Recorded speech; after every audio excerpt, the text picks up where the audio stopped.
The moment the door slammed shut and the lock clicked into place, the screaming started. Not the polite kind of protest someone makes when they think there's been a misunderstanding.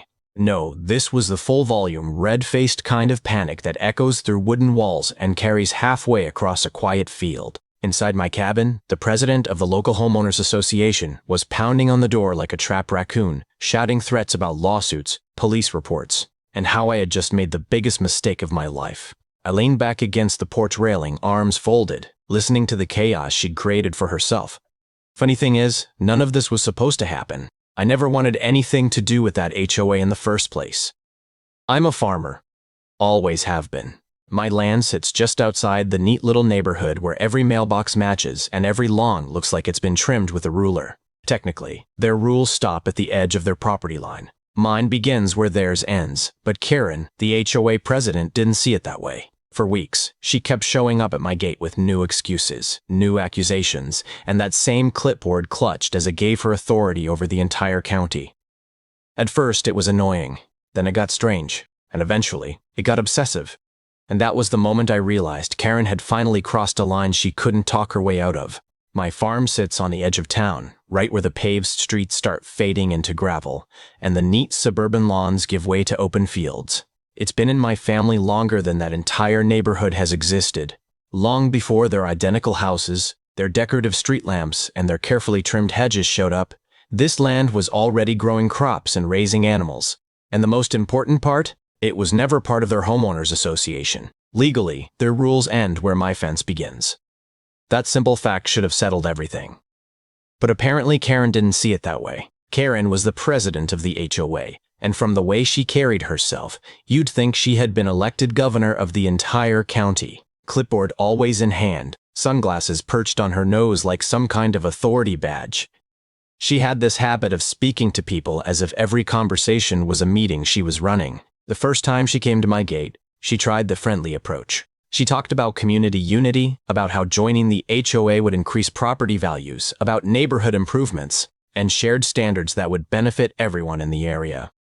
She said it with the same rehearsed smile someone might use while selling a timeshare. I told her politely that I wasn't interested. The second time she came back, the smile was thinner. The third time, it was gone entirely. See, Karen wasn't used to people telling her no. In her world, every house behind those neighborhood fences followed the rules she enforced. Lawns had to be a certain height. Paint colors had to match approved palettes. Even the trash cans had regulations. But my farm didn't run on her rules, and the more I made that clear, the more it seemed to bother her.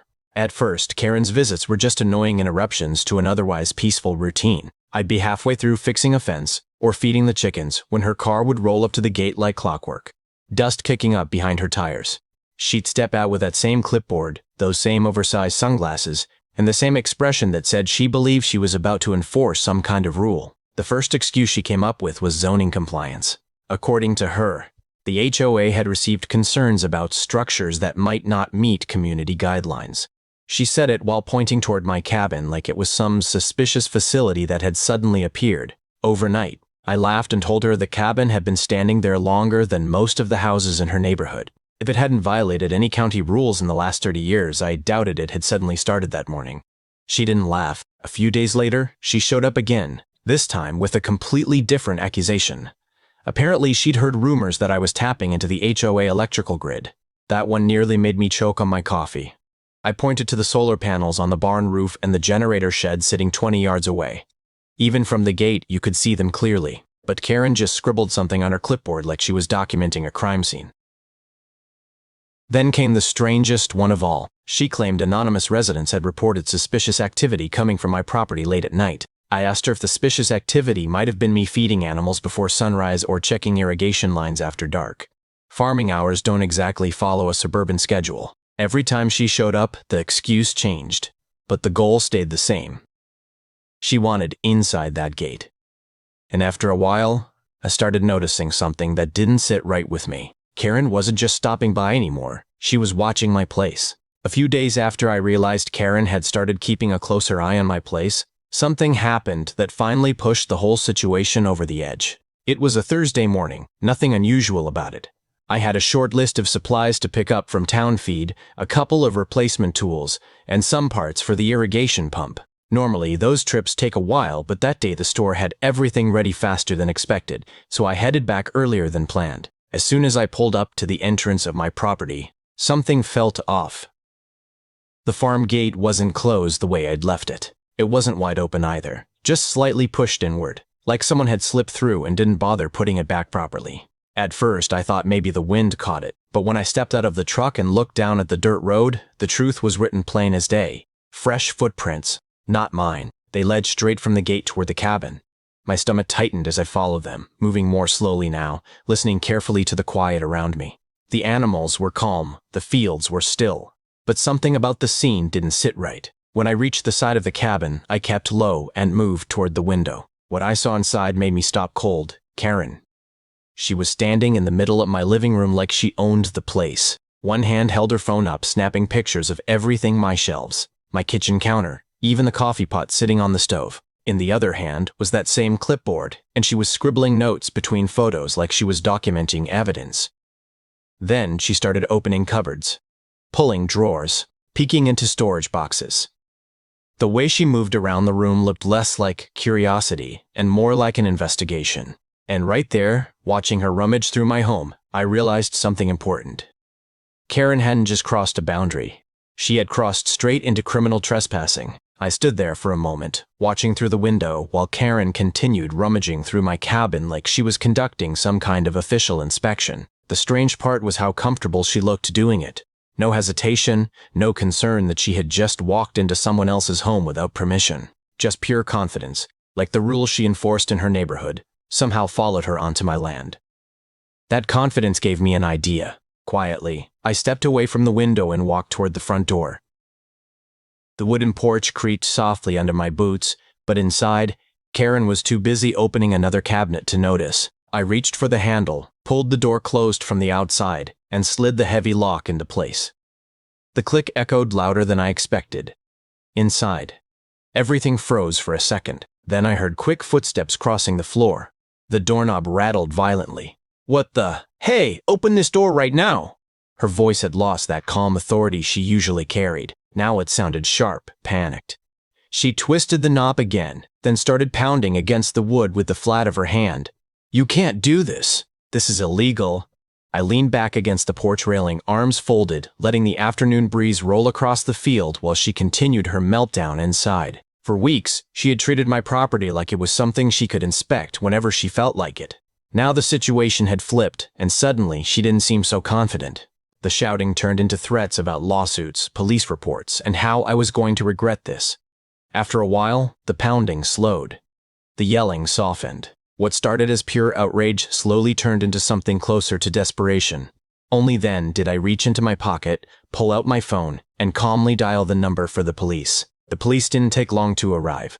Out where I live, flashing lights tend to draw attention fast, and within 15 minutes, the quiet dirt road leading to my farm was glowing red and blue. 2 patrol cars rolled through the gate, tires crunching over the gravel as the officers stepped out and looked around the property. By that point, Karen had gone back to pounding on the door. "Help! He locked me in here!" she shouted the second she saw the uniforms through the window. One of the officers glanced at me while the other approached the cabin. I simply gestured toward the door and explained that I had reported a trespasser inside my home.